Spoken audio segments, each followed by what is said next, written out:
Assalamualaikum semuanya. Waalaikumsalam. Kayak banget anak mama hari ini. Iya, untung baterainya kuning. Baterai kuning nggak apa-apa deh, daripada gigi kita yang kuning. Oke, kali ini Mama Ira sengaja mau ngajak ngobrol sama Mas Rafa. Mas, ada yang nanyain. Ini Apa ada tuh? pesan dari Tante Kika. Manfaatnya anak laki deket sama ibunya. Menarik. Coba Mas Rafa bisa kira-kira memberikan ini nggak? Memberikan sedikit banyak pendapat gitu, atau masukan atau apa aja gitu. Mama kan deket nih sama Mas nih. Iya. Manfaatnya apa aja Mas, menurut Mas? Manfaatnya kalau dari pengalaman pribadi. Selain makan enak Mas. Masih mikir apa lagi? Manfaatnya ya pastinya banyak. Khususnya di bidang kehangatan secara emosional, mungkin emotional intelligence gitu ya. Ya, kecerdasan EQ, emosional. setahu aku. Nah, kalau kehangatan emosional itu menurut aku atau kecerdasan emosional itu sangat berpengaruh gitu. Dengan dekat sama seorang ibu, apalagi anak bungsu, anak bontot paling kecil, bisa lebih memahami khususnya berperilaku, berinteraksi sama perempuan, gimana cara menghormati sama perempuan. Itu dari kecil, Mas selalu gitu. Dulu kalau Mas kecil ajak Mama kalau jalan-jalan tangannya gimana nah? Nah gini. Oh, Mama yang dibawa. Iya. Jadi saya bukan gini-gini, kalau sekarang kan gini, smoothest groove ya kan. Kalau dulu saya yang dibawa sama dia. Jadi Mama Ira waktu Rafa kecil tuh udah menunjukkan rasa sayang dan hormatnya gitu. Karena Rafa juga melihat papanya sama Eyang Putri kalau jalan tuh selalu digandeng Eyang Putrinya. Jadi Rafa juga gitu. Jadi saya ikut walaupun jalannya mindik-mindik gitu. Ada nggak sih kecerdasan itu nomor satu? Kecerdasan apa? Emosional? Ya, sudah. Semuanya? Menurut Mas gimana? Kan katanya orang kecerdasan itu berawal dari ibu katanya. Gen ibu atau gimana? Setahu aku sering mendengar pernyataan kalau anak itu banyak mengambil kecerdasan dari ibunya. Itu sering mendengar. Dan kalau nggak salah emang seperti itu. Asik. Nah, bener atau enggak nomor satu, kalau bener atau enggak nomor satu sih ya mungkin tergantung setiap orang kecerdasan bener atau enggak. Cuman lebih baik ya kalau bisa cerdas ya kenapa tidak gitu.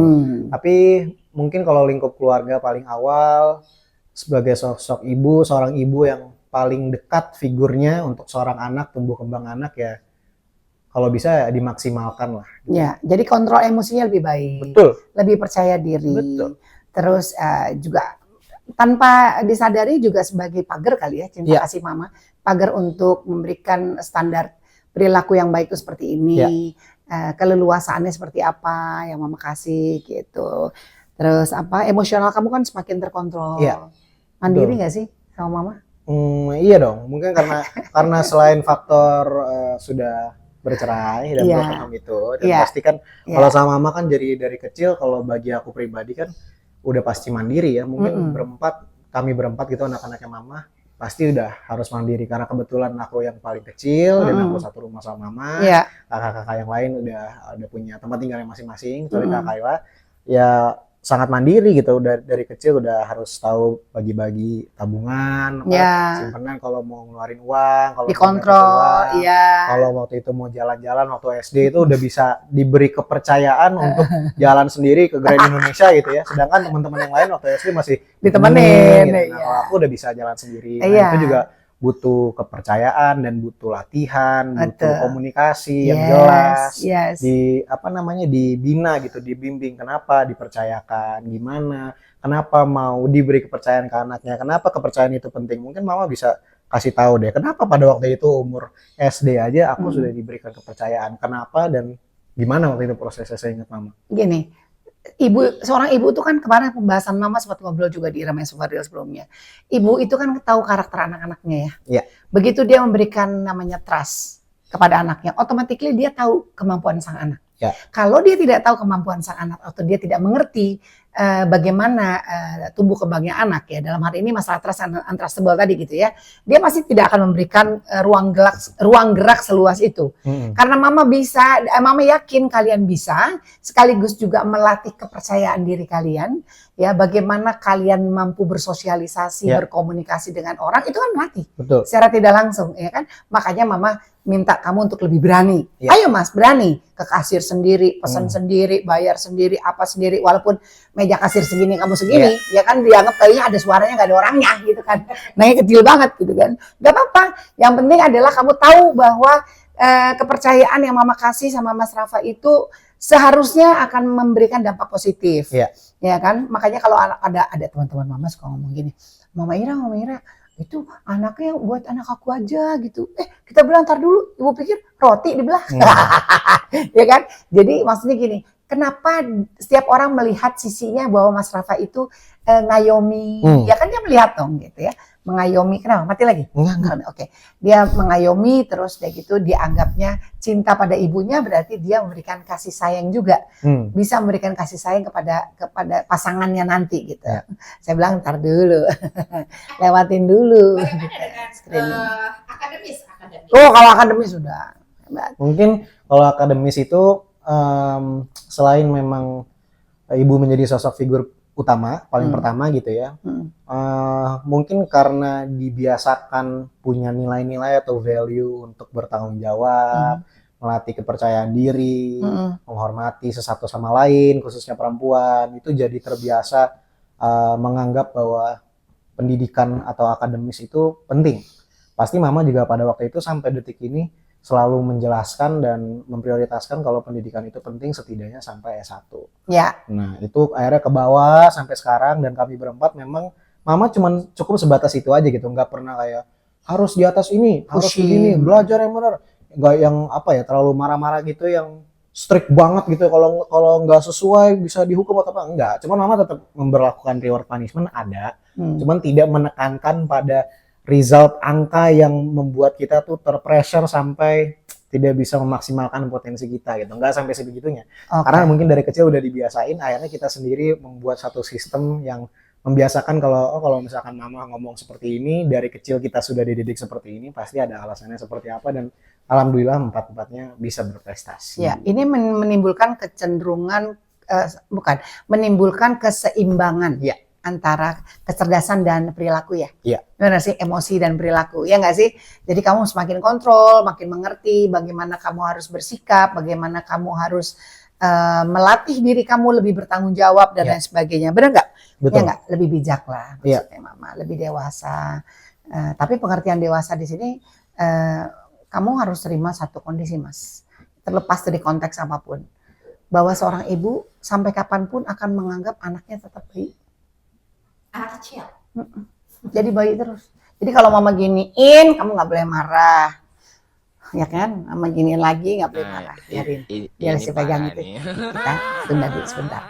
Emang dipikir enak. Ini buat Mama dah. Bunga Bang nggak ada. Nanti. A few moments later. Kasih bunganya, beli bunganya. Nggak apa-apa, Mama doain biar kasih Mama hadiah. Amin. Bunga yang beneran sama bunga Bang. Amin. Amin. Oke, terus Mas, bagaimana pendapat kamu selama ini begitu kamu dekat sama Mama nih? Sebagai seorang ibu, kan kamu juga merasa bahwa Mama adalah teman kamu. Iya. Teman berbicara, teman diskusi, teman argumentasi, teman untuk curhat. Pokoknya tong sampah lah Mama. Tong sampah sekaligus berangkas. Iya. Iya. Jeng. Kamu akan memberikan treat yang sama nggak sih seperti kamu treat ke Mama kalau kamu punya pasangan? Sama persis sih enggak. Cuman bagaimana? Kenapa alasannya? Ya kan pasti kan beda perannya antara seorang ibu sama pasangan itu seperti apa. Iyalah, harus bisa ya. Tapi pondasinya, basic-basicnya itu kan sangat amat dibutuhkan sosok ibu, apalagi karena aku laki-laki, mengetahui belajar langsung dari seorang ibu yang notabene-nya perempuan, tapi bedanya perempuannya udah lahir duluan berpuluh-puluh tahun, jadi pengalaman yang luar biasa. Betul, plus dia seorang ibu, plus dia sangat sayang, cintanya abadi sama anak-anak gitu. Plus single mom, jadi kamu bisa mengikuti perjalanan hidupnya Mama kali ya. Apalagi itu. Jadi kamu udah belajar dari jatuh bangunnya Mama, so you know better atau well untuk treat pasangan kamu nanti seperti apa gitu ya. Karena saya selalu bilang sama anak-anak saya, khususnya anak-anak laki, Jadi berbaik-baiklah kepada pasangan kalian gitu ya. Jangan pernah melakukan kekerasan, jangan pernah sampai terucap kalimat-kalimat pedas yang benar-benar di luar nalar kita. Dan mama nggak pernah ngajarin gitu. Ya, mama nggak suka sama sekali. Tapi bicara soal bagaimana cara kita memberikan perhatian tadi kepada seorang perempuan, itu sudah basic dimanapun juga, ya kan. Termasuk papa kamu juga bagus kalau sayang sama Yanti, ya kan, mengajari bagaimana dia hormatnya kepada ibunya, dan sebetulnya sama mama juga papa sayang dulu.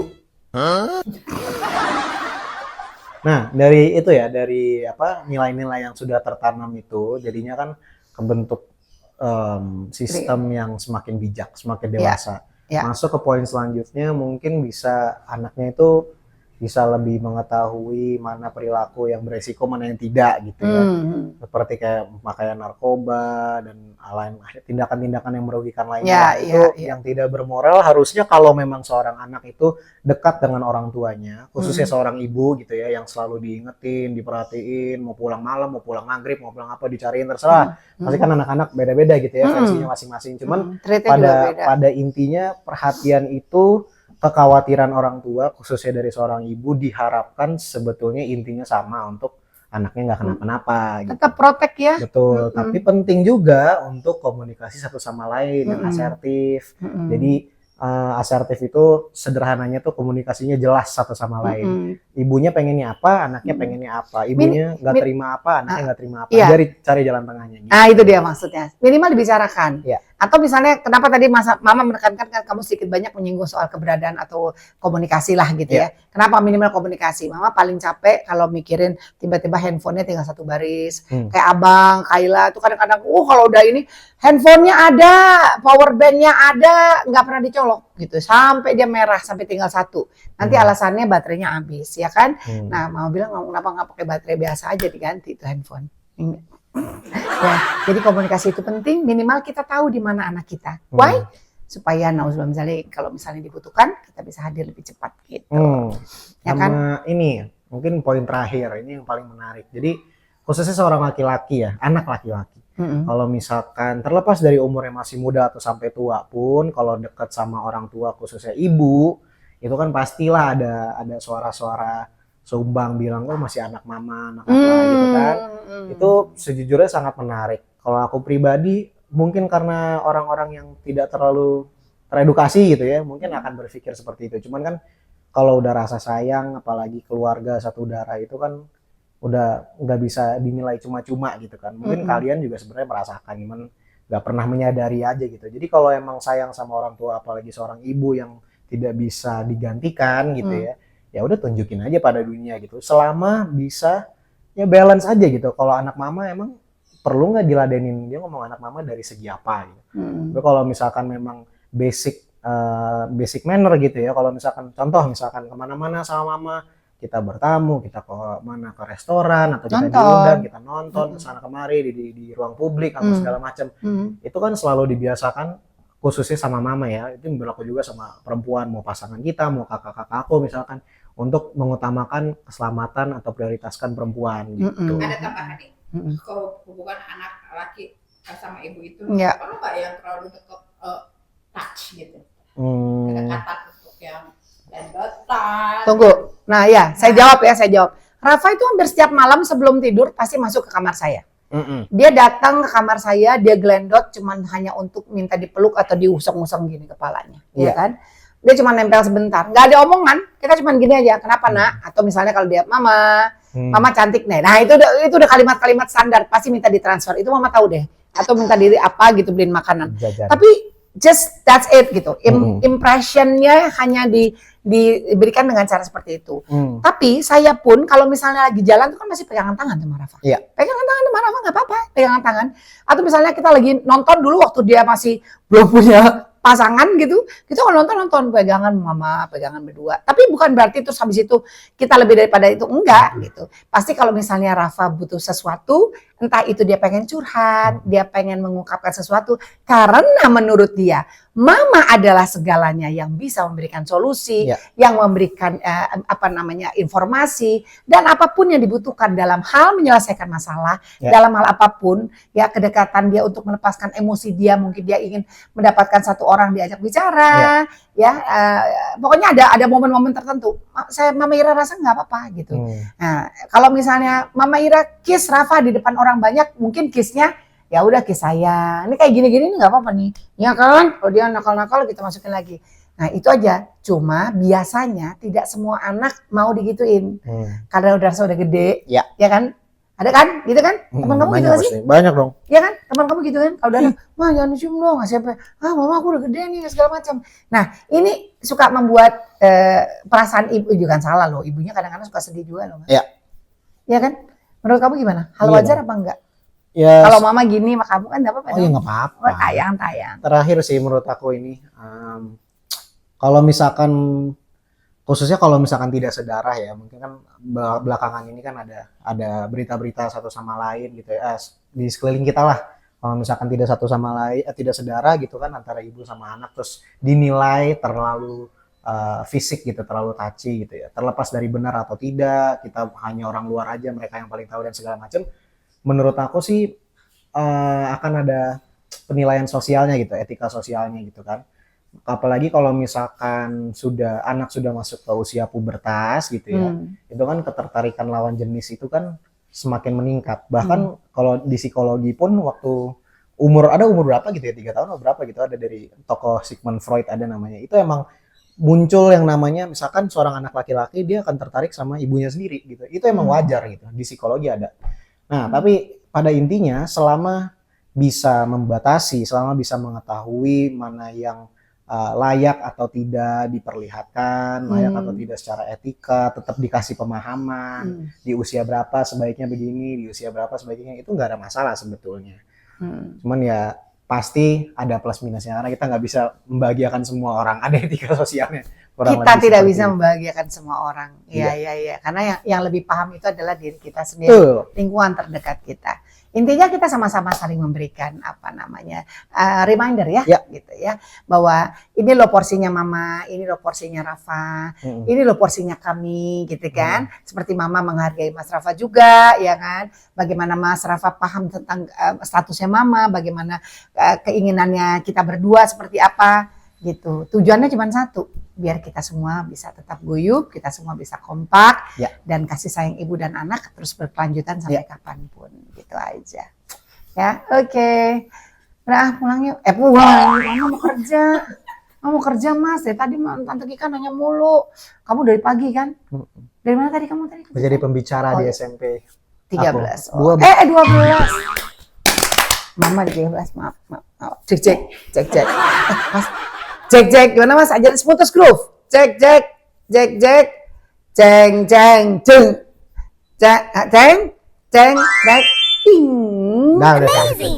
Udah selesai. Bye. Jangan lupa nonton terus Irama Sofaril because this is real. Thank you untuk semuanya dari dunia manapun, sebelah manapun, dari mana aja pokoknya. Terima kasih ya. I love you. Bye. I love you. Bye.